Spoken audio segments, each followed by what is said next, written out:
Good morning, everybody. Thank you for coming to this conference. We've got new ways of working to discuss. There's a full program of 2 days, 8 panel discussions, 5 keynotes, and 8 case studies. We'll be diving into digitalization and innovation, leadership, decision-making, and PPM best practices. So you're up for such a treat, and I'm very excited to welcome you to this conference. My name is Simona, and I'm a community manager of Y Summit. I'll be handling the networking breaks, and I will guide you now only briefly through the whole logistics of this event. We've got the main stage where you can enter all the presentations, case studies, keynotes. Then on the sidebar, you can also see sessions. Those are networking breaks, meaning that you can go there and discuss the topics that you find meaningful and that you would like to gain more insights on. And there's also one breakout room called post-session Q&A. This one is there for the speaker and attendees to connect together and to discuss everything what we couldn't discuss on stage. So if there's more questions that can be answered within the time frame, you can dive deeper into this breakout room. Then we've got networking. It's like speed dating for professionals. You'll get 20 to 180 seconds for introducing yourself, discussing very briefly what's your challenge and how to solve it. And then you can connect later on the platform, either LinkedIn or our new community platform, PPM Workout. Why PPM Workout? Because when you want to become strong and resilient in your body, you need to put some regular exercise in. So the same applies for your professional expertise. And that's why we developed this platform where all the PPM professionals can connect, interact, share their case studies, best practices, ask questions, and we'll be holding also regular webinars of 20 to 30 minutes every single day, Monday till Thursday, starting somewhere next week. So that's very brief introduction from me, but without further ado, let me introduce to you our chairman, Mridha. Mithun is a PPM practice manager and enterprise architect based in Paris. He also happens to be an intercultural enthusiast and international speaker. He helps senior executives to foster strategic alignment, improve project performance, and develop future leaders. He has lived and worked for long periods of time in 4 countries. Mithun has taught international business and project management at several prestigious European schools. So that's it from me, and welcome, Mithun. The floor is yours. Hello, everyone, and hello to every speaker whom I'm seeing for a second time or a third time or a fourth time, because I know that this conference attracts a lot of people who have already attended this conference. And welcome, a warm welcome to all the new participants, all the new speakers who have not discovered the PPM Summit before. So we are having a fantastic agenda. I thank Y Summits to have invited me for a second time to chair this conference. And more than that, they have been working so hard over the last few months to set up this whole agenda together. But it's not only that, they had done a wonderful job in selecting the quality of the speakers. We have really very experienced speakers, experienced professionals from the pharma and the biotech industry, and we also have excellent questions, topics which have been lined for the 2 days. So you have wonderful sessions on the future of the PMO, how we are going to develop, how we are going to change our ways of working. We have a lot of insightful discussions coming up on actually where is the positioning of PPM in the future project scenario and a future environment that is currently changing. So we are in a very interesting point in time, and I really hope that this conference will be giving you a lot of tips, a lot of insights that you can not only use it with your teams, but also you can use it in your personal life. I think professional development and personal development, they both go hand in hand, and you cannot keep one away from the other, and you cannot dissociate them really. So I think you are in good hands. And with this, I welcome you to this edition of the PPM Summit in Basel, which is online due to our COVID constraints currently. I'm sure this 2 days will be a great investment for you, and I want you to participate. I want you to chat. I want you to take the time to network with the fellow professionals using the hop-in networking option where that Simona just explained you. So without waiting too much in the details, I would straight away go to my topic, which is my keynote, and I'll transition. I'll move to my keynote, which is the starting keynote of this day. Let me share my screen.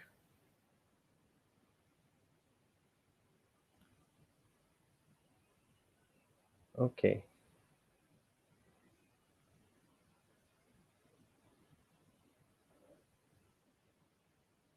So I hope you can see see my screen. Can you please confirm it through chat if you can see my slides?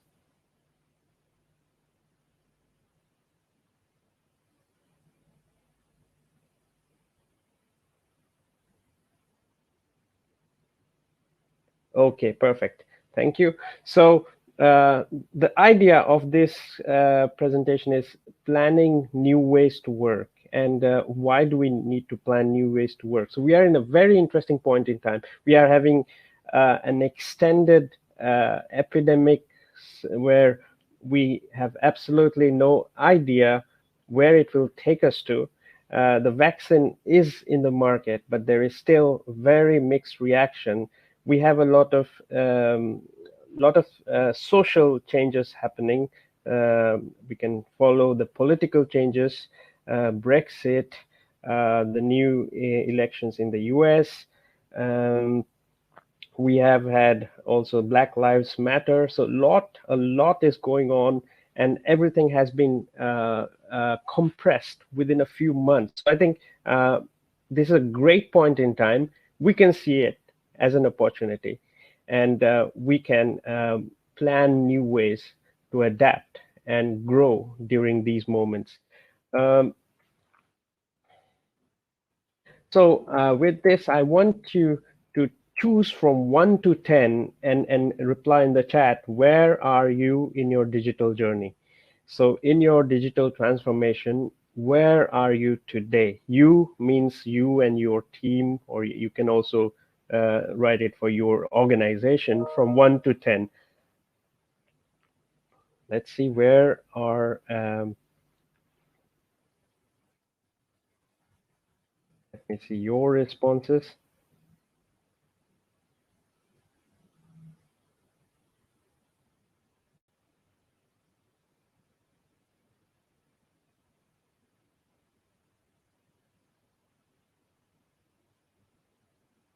So the idea is that a lot of organizations are heavily spending on the digital journey, on moving to a digital transformation. So the amount of time and effort which is being given is huge. A lot of business cases have been presented over the past years among all my client companies, and I see that the winner actually for the digital journey, the biggest push, is COVID. And this is very interesting to see that how COVID managed to push organizations to move into work digitally in such a short span of time and what impact it has. And we have several sessions, group discussions on this topic that we'll go a bit in detail during the 2 days. I would also want to say something about ambition. So we are actually, as a human race, very ambitious, and the organizations. So they have always, since the beginning of the Industrial Revolution, we can see that the ambitions have never stopped. They have never receded. So we had ambitions always growing from the time that industrialization started. More tools. We had a whole series of projects which were to create and industrialize and make products available to people. From that, the trend moved on to dissociate, to have more efficiency in the organizations, to create, to produce more, to delocalize production units, and which finally moved into a whole range of outsourcing activities in the started in the 60s, 70s, and that was very big in the 80s. And then the ambition started moving more towards lean manufacturing, manufacturing with less waste. So that trend kept on moving, and now in the year 2000, it's more the information age, where that was the start of the digital transformation, and all these ambitions are pushing people to work with moving targets. And this is the dilemma, that you have nothing is static. The targets are all moving, and people are not that ready for working with these moving targets. A lot of times we can compare this to the evolution of human being. So the brain, it doesn't evolve, the behaviors doesn't evolve that fast as our ambitions are moving, as our habits or as our ways of working are changing. So what we really have today is like a brain which is of a caveman, but with 22nd century technology. And this is what we are having. And although we have all the latest technology, the human behaviors are not changing. They are not evolving that fast. And there is a real conflict. Another thing that is really conflictual in the organizations are more silver bullets and methods. So there is a real obsession with methods. So PMI, and the methods of waterfall or agile. Some people are more working in Kanban mode. So you have several methodologies from the market. A few organizations who want to stick to the methods, a few organizations who are really obsessed with that. They wish to have all the tools. They wish to buy all the tools, and this is actually creating a high-tech illusion that they are having the technology. They are very, very high with the technology involvement in their work, in their day-to-day work. But at the same time, it's not. Everything is not organic. The way of working, the interactions, the vision, the strategy, and all the tool and the architecture is not aligned. So what I find among my clients is that they introduce way too many tools, so like PPM tools, too quickly. And a lot of times the thinking is that the tool will solve the problem. The solution is the tool, but actually you have to think more. This tool will not solve the problem if you don't solve the problem before implementing the tool. That's the thing. The problem is more organizational. The problem is how you deal with with data, how you deal with your projects. What is the philosophy behind it? What is your most highest priority. And actually, priorities are, for me, the priority is power. So if you know exactly where is your priority lies, that is more powerful. So if even if you have all the tools in the world and all the methods in the world, they're not going to take you to where you want to go if you don't do your homework before. Um, another major challenge currently I see in organizations is managing the different generations. So you have the generation Z, X, Y, and Z, and also you have baby boomers. I can mention all the generations according to the definitions of the each generation, but it's a very interesting trend. There is a recent article published about how different generations consume social media and the use of data on their mobile phones, and it's a really interesting infographic. I will try to get the infographic and share during the 2 days. So what we see is that each generation has a different objective, has a different way of using the social media, and uh, and that is very related to the use of tools, and especially in PPM organizations, we see that uh, the different generation gap really shows up in the way the reporting is done, in the way the tools are being used, or what part of the tool is used. I can give you an example of one of my clients where they did proof of concept on a new PPM tool. And the PPM tool is supposed to be a very simple to implement tool, and it's extremely configurable. So the proof of concept lasted 2 months. During these 2 months, they had spent huge amounts of time with everyone from the IT department to the financial department to the human resources department. So every team was contributing because the idea was to have an end-to-end PPM tool that can be used for planning, that has all the data from the financial systems, and that can be used to create the reporting for the top management.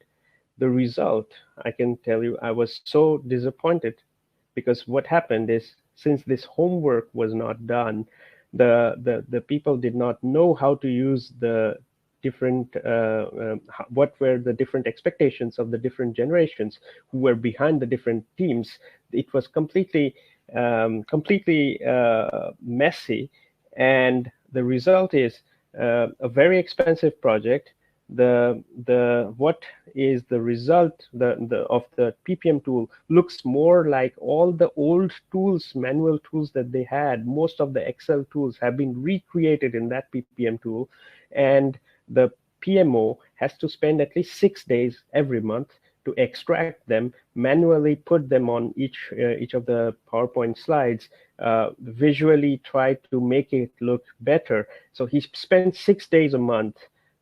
Think about it, what a waste it would be for a global organization if the PMO spent 6 days a month just to format and make the data look beautiful.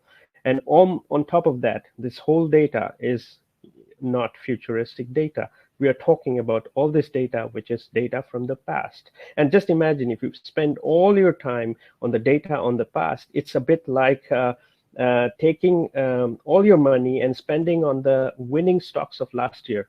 So how intelligent would it be to do this? So my idea is that think about what generations you are having around your workplace. What are their expectations? What is their needs? What are their beliefs? Where they are going? What do they want? How can they work together? How can they connect with each other together? And then try to find the tools which can connect to all these generations and make collaboration possible. So I want to talk more about really the challenges that you find in the digital transformation in the agile teams. So I know all of you are having more or less mixed portfolios, and this is what I learned from the discussions at the last PPM summit last year with most of the speakers, uh, the almost all of you have at least 30 to 40% of your projects in your PPM portfolio in Agile. And so I tried to put together most of the major challenges that are being faced whenever you are having an Agile portfolio. So the first thing is the peak end effect. And this is something which is really, it's a psychological phenomenon where people, the teams, the participants, the sponsors, they only remember the peak points of the project. So they only remember the highest point and the lowest point of the project, and whatever is in the between, all the experiences around it, they completely forget. And this is really not helping you to get all the lessons learned, and everything that has been achieved on the project is not being told, not being presented in a well in a good way. Then planning fallacy, and that's a common issue where it's a thinking error that we always we take more time than we plan for each of the issues, and that is a major flaw, anchoring problem. So a lot of people get anchored on the first solutions which are proposed, and that itself is actually influencing the sponsors, the product owners idea of when they're writing the stories have a major anchoring problem. Then a common understanding of agile principles is a major fundamental issue. Not every team understands the agile principles the same way. What is the definition of done, that's also not understood by everyone. What is the priority in each of the sprints? So how to deal with agile on a large scale. So I think major challenge is having agile at an organization level. So what's happening right now is bits and parts of the organizations are working in agile, but the rest of the system is not agile. So what you need is business agility. And COVID constraints that are making everything very complex. And I want to also talk about the challenges in the international projects. So this is something we always have had in PPM organizations, where decision making, problem solving, and conflict resolution were three major challenges on top of relational challenges, understanding protocol across different cultures, motivating people, creating a sense of urgency, language barrier. So these are always a big problem. So if you want to really think about what is creating most of the biases around which are causing major errors, they're coming from either too much of information that you're receiving, or you're not able to get enough meaning. So you are trying to fill in gaps, and that is creating new information which is not supposed to exist. Or you're not having enough time, so you're assuming that you're right, you're just rushing onto things. Or you are not having enough memory time, so you are generalizing, you're trying to use trying to save your memory space, and that is causing issues. So I want to also analyze a few of the issues which is happening in the PPM organization. So one is overconfidence. So there's a huge overconfidence of the top management, and which is not aligned with the reality on a lot of projects. When you see, when you go to the nitty gritty, so you have your experts. A lot of times there's a confidence that the experts will be available. And in reality, the experts are shared with many other projects, many project teams, many different programs and initiatives, which are all in parallel. So you never have the amount of time needed by the subject matter experts on the projects. Their overconfidence in times of budget. A lot of budgeting is too aggressive, and you are not able to keep your commitments. So I think that's something which is a major issue right now. Digital tools. So you're having so much of information. So you have Slack, you have the PPM tools like Clarity or Planisware or Primavera, and there is a lot of information out there. Then you also have the other tools which are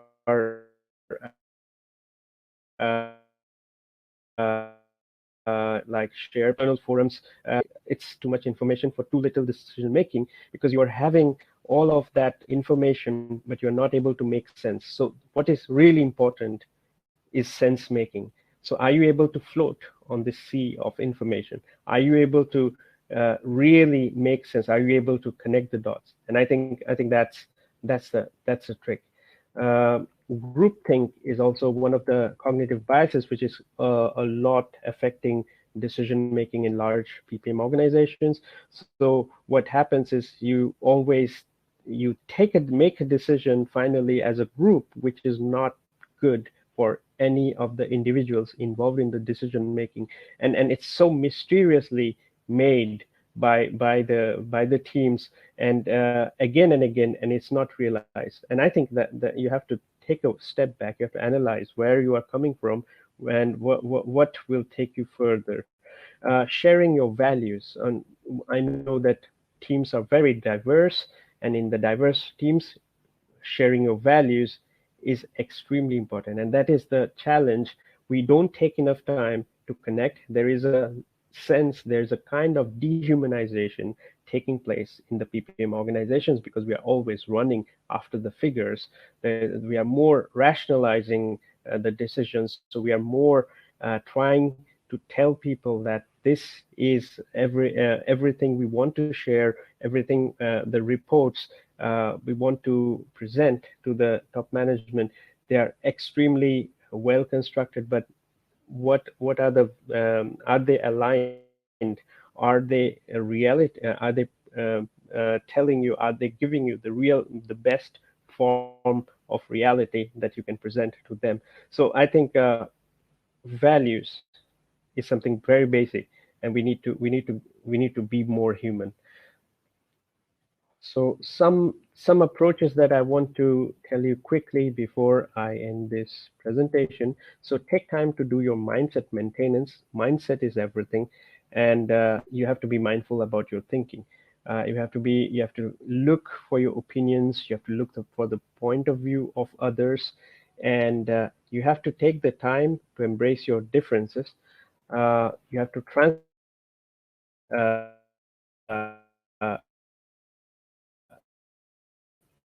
into repeatable actions, and which repeatable actions, rituals are repeatable. Move away from quick fixes and find real solutions. Um, Something I want you to do as a PPM organization in this new scenario is you have to spend more time to find more judges in selecting your business cases. So you have to kill prejudice. You don't become a serial project killer. Become a killer of the prejudice. Um, for evaluation. So have more rounds of evaluation uh, for your decision making in your project. Package the most important elements so that people can see. Question yourself. Don't stay inside the prison of your decisions, and launch your ideas in a safe space. And creating this safe space is what is really important for making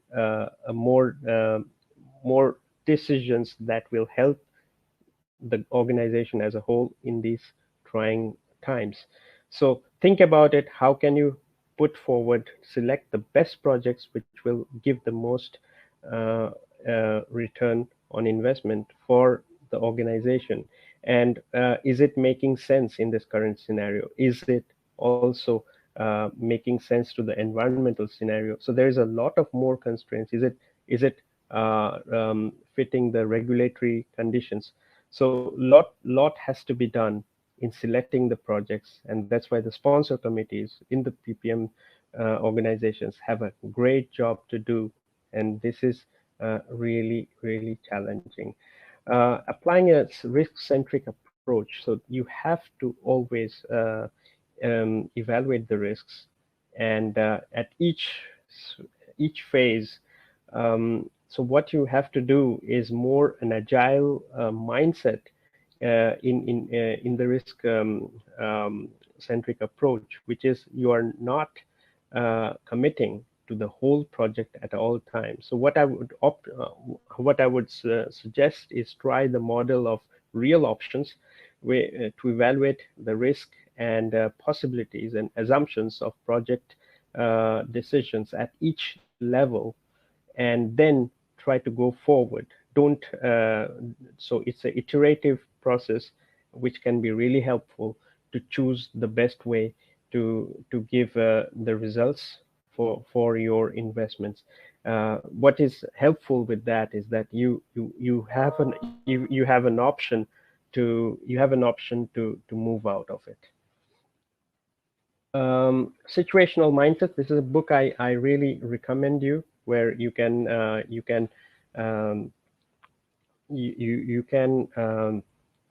you can select which way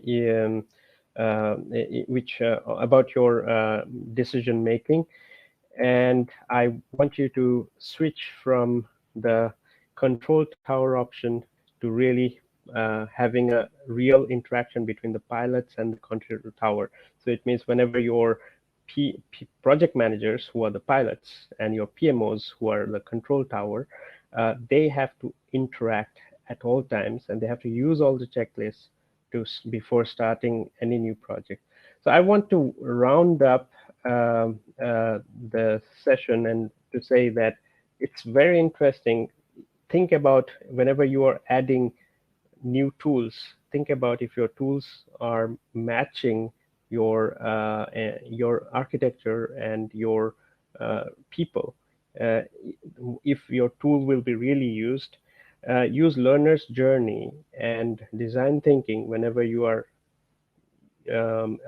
implementing digital tools, and simplicity wins over everything. So the more complex we make our PPM processes, the less chance we have to win in these trying times. With this, let's move on to the next.